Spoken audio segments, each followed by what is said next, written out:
Alright, here's Diane. So, good body position, um, hips and legs at the surface of the water, head not lifting up when you turn to breathe. Extension is good. Your right hand might be entering just a little too close to your head. You don't need to be that close. You can reach out slightly farther. But the opposite, your left hand is extending too far. So there's a happy medium. You want that left entering and gliding forward or moving forward under the water. So from this angle, you can see you have a bit of a twist through your torso. Your left hip kind of veers off to the left. And I guess we'll see that when you're coming back towards us, but I think it's because partly because you're reaching that hand all the way out, and then it may be that you're reaching in. Yeah. No, that's your right. So your right is reaching in. Anyway, it's causing a bit of wiggle, whatever's going on with the stroke. It looks like they're both reaching in at different times, more so with the right.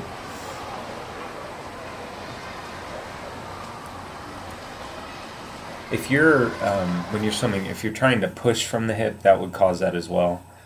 So don't push from the hip. Let your shoulders and arms be the rotating factor.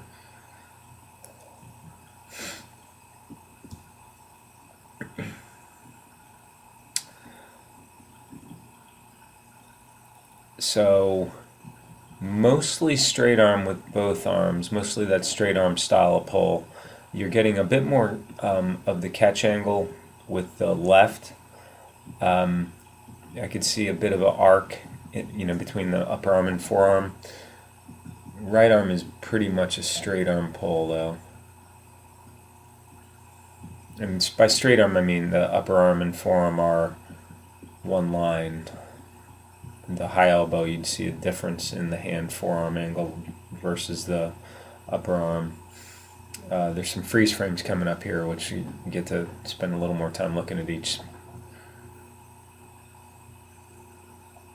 So that right hand might be entering just the barest bit too close to your head.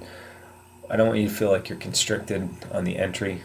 And then you reach forward, pretty good rotation, and then looking at the line of your upper arm and forearm, right? It's a straight line.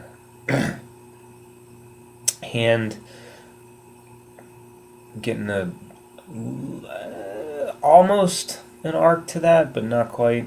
Straight line, and then elbow pulls back and hand and forearm rotate under.